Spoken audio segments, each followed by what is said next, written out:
a teacher, an entrepreneur, an actress, a screenwriter, playwright or screenwriter? Playwright.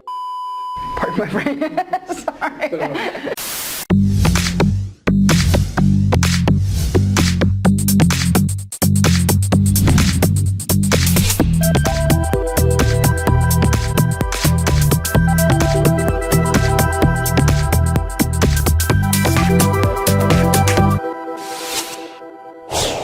Hello and welcome to Modern Goddess Talk, where we help you love yourself a little bit more, live your true passion, and bring back the spark into your eyes.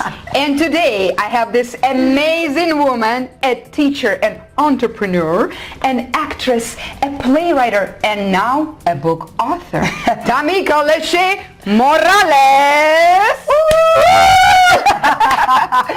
So you cannot speak quietly about this woman because she's a true firecracker, and today she's gonna really teach us how to change your mind so you can change your life and be a true manifestor.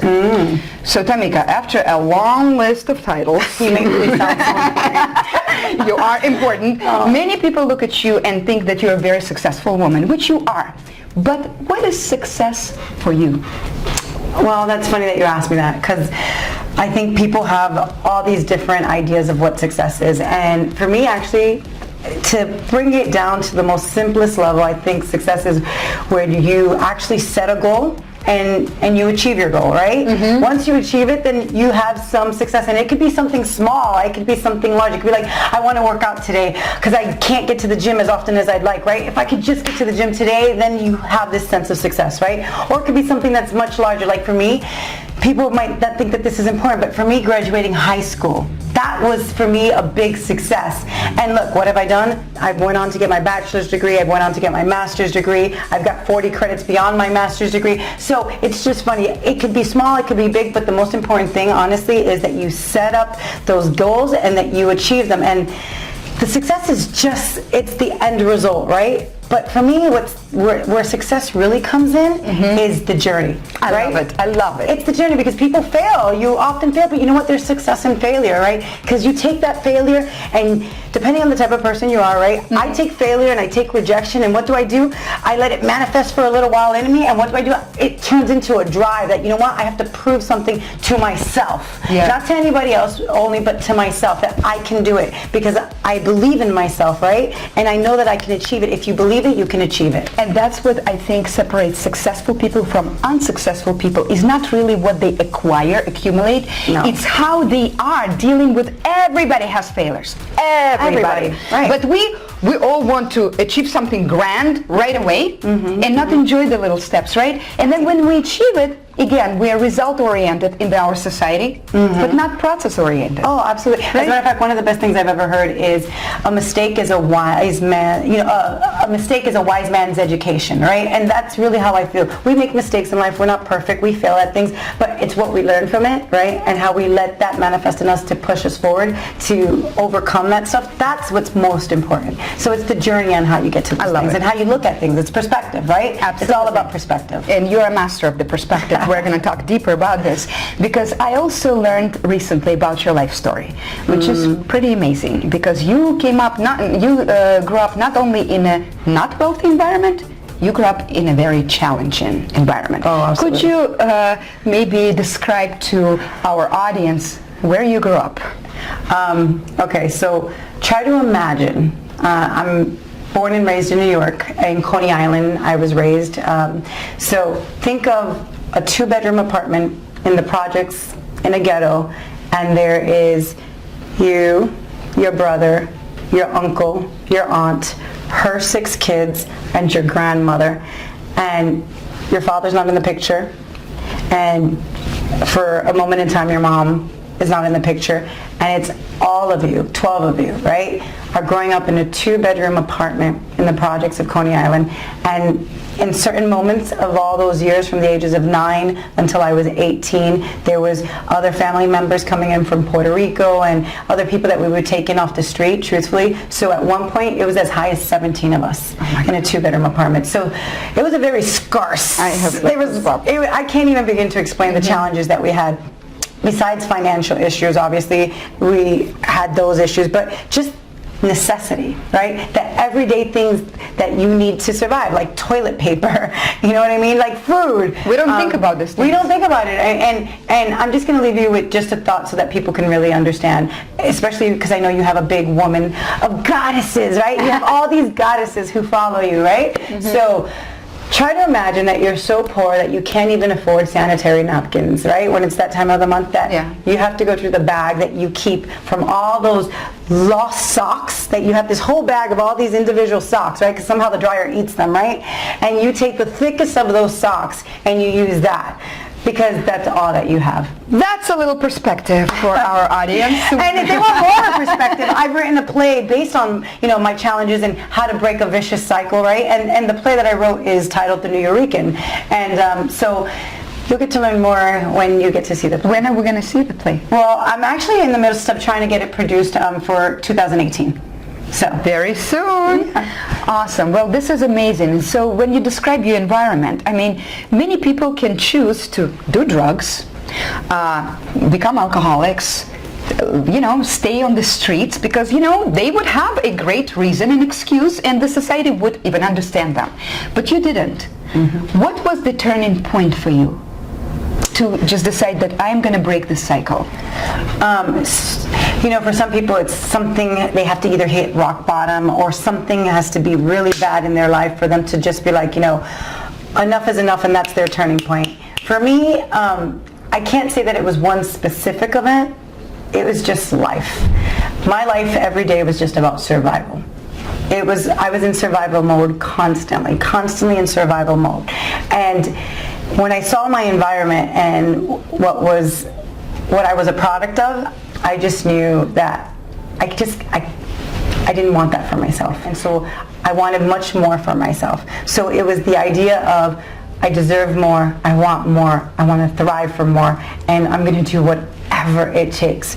Work hard, get an education, you know, whatever it takes to get myself out of the environment that I was in. And truthfully, it's all about who you surround yourself with, right? Yeah. And I just needed to get out of that. That's pretty amazing that you talk about this. So in order to really change, you made like a quantum leap almost, you know, from one world into the completely different world, right? You need to have this, I know that because I deal with that every day, you need to have very strong self-value, sense of self-value and self-worth. How did you develop a strong sense of self-worth when your environment didn't have worth and value money-wise? Well, I think there's a couple things to that, right? I think one thing was that I was raised by my grandmother, and my grandmother is very eccentric and very loving, and she would constantly tell me, because she believes that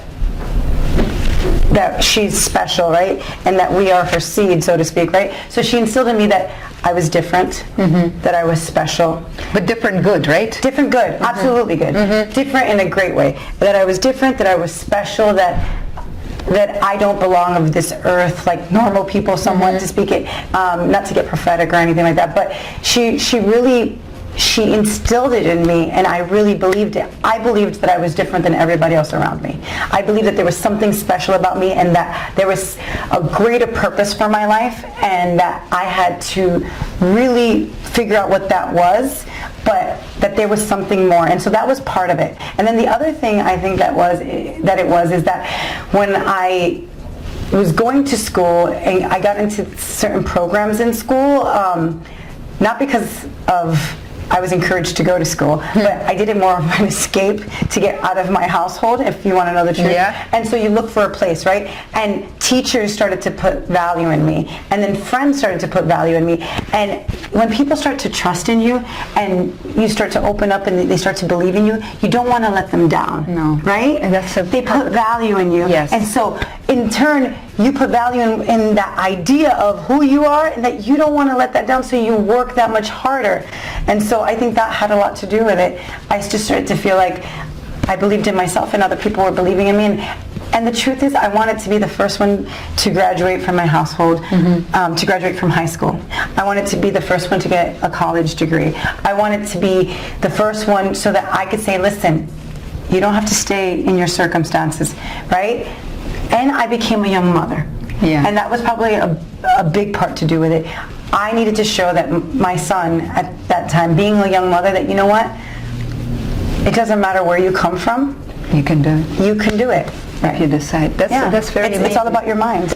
The mind. And talking about the mind, you know, right now, especially on social media, everybody can be a prophet, a modern, you know, that is a kind of in fashion right now, to be very spiritual, to post quotes, to quote universe. You don't quote, you live it. You know, so you live that law of attraction, the spiritual mindfulness and things like that. You don't really need to express yourself that much. So, because it probably comes from the real source. Right. Now, do you agree that there is a scarcity mentality and abundance mentality? And what is the difference and how that can affect your life? I definitely believe that there's a scarcity mentality and an abundance mentality, and it's all on, again, it's perspective, right? It's having that growth mindset. When you come from nothing, absolutely nothing, I feel like everything I have today is abundance, right? I just feel like there's enough oxygen in the world to go around, right? I can breathe all the air that I need to get whatever I need, and guess what? You could be right next to me, breathing as much air, right? And you're not going to take anything away from me, and I'm not going to take anything away from you, right? On the contrary, if you need me to give you some mouth-to-mouth resuscitation, that's what I'm here for, right? Here we go. But it's that abundance mentality that, you know what? There's enough to go around, right? Help each other, lift each other up. I want to live by example. I don't want to just preach to preach and talk to talk. I want to walk the talk, right? I want to be able to say, this is where I came from, this is what I did along the way, and this is what I got to achieve, right?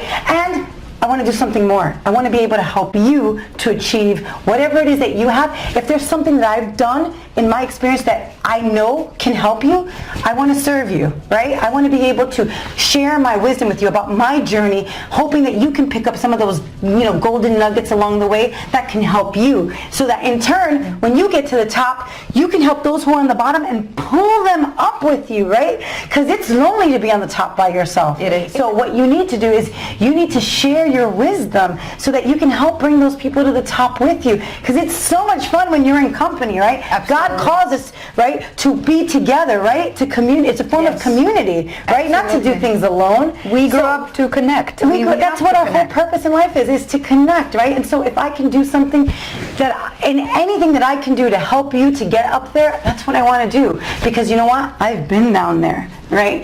And I was down there for a long time, and there was a lot of people down there with me who were keeping me down. Yeah. And they keep you down, and when, you know, the worst part is sometimes you start to take some steps up and they see that you're going past them, and what do? They grab you by that leg and they are pulling you down with them, right? And then they make you believe that you don't deserve that, right? And that's not true. Absolutely. You deserve it. We all deserve it. But you know what? It's not going to be given to us, right? No. It doesn't mean anything when it's given to us. Absolutely. It means something when we fight for it, when we have to like get down and dirty and fail a couple times. That's actually when it actually means more. And so I want to get to the top, and I want to lift everybody I can with me, and it's about being thankful. Absolutely. Right? Yes. You got to be thankful, and you have to share, and you have to help, and you have to serve, and you have to give, and you have to be generous with your knowledge. And that's the most important thing, I think. And that's the abundance mentality right there. There's enough to go around, right? You do your thing, and I do my thing, and we help each other, and we help those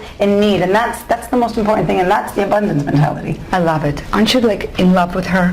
So raw, passionate, amazing woman that shared this amazing wisdom. And it's true, misery likes the company. So let's, especially we ladies, you know that competition doesn't work. Right? It takes our power away. And it takes our energy away. Things, right? Absolutely. And then we get stuck in the mentality of, you know what, I got to prove something because this person and this person, or if that person's doing something, you know what, take that energy, right? Stop being a hater, right? Take that energy and don't get self-absorbed in what people are doing to you or what, right? You can't do that. Instead, take that energy and focus it on what you really, really want. And you have to work at it every single day. I read a great book. It's called The Slight Edge. It's written by Jeff Olson. And something I learned about the book that it stood with me, right, is whatever you put your mind on, you have to work at it every day. Don't let a day go by, even if you put 10 minutes into it. Those small amounts, right? Whatever you do, if you put part-time into something, you're going to get part-time results. If you put spare time into something, you're going to get spare time results. But if you put full-time into something, you're going to get full-time results, and you keep your focus on that thing. And that will not let you get your energy taken away in the wrong things. Just stay positive and stay on what's the most important and stay focused. And that's what success truly is, because success is do all of that and then give it all away, because none of this is ours to begin with. So I know your book is coming out. So please, can you tell people how can they find this book and read it? Absolutely. So I am a contributing author to a book titled Today's Inspired Latina. It's volume 3, and it's coming out May 11th, which is right around the corner. We're going to have a big, huge book launch. There's going to be over 700 people there. It's going to empower women. It's going to inspire them. The night's going to be absolutely electric and magical. You're going to come out crying. You're going to come out pumped. Whatever vision you have for yourself, you're going to want to walk out and start setting your plans in place, because you're going to want to achieve it. And so there's a lot of information about that. I'll give you the information so you can post it. It's going to be in Arlington Heights at the Meadows Club, May 11th. There's free food. There's some magical things happening that evening, so I won't tell you more. You just have to come to find out. And to connect with you, how can people connect with you? Great. One of the best ways to connect with me is on Facebook. If you go to www.facebook/TheNewYorican, or you can contact me via email at Tamika_L_Morales@gmail.com. So thank you so much for being here. You're awesome. Thank you. I'm so just inspired by you. I so respect you for everything you do. And I love this. We got to get together and help each other. Absolutely. Right? Right. And so stay tuned. We have a little present for you. You can download it under this video. And happy vibes, happy lives.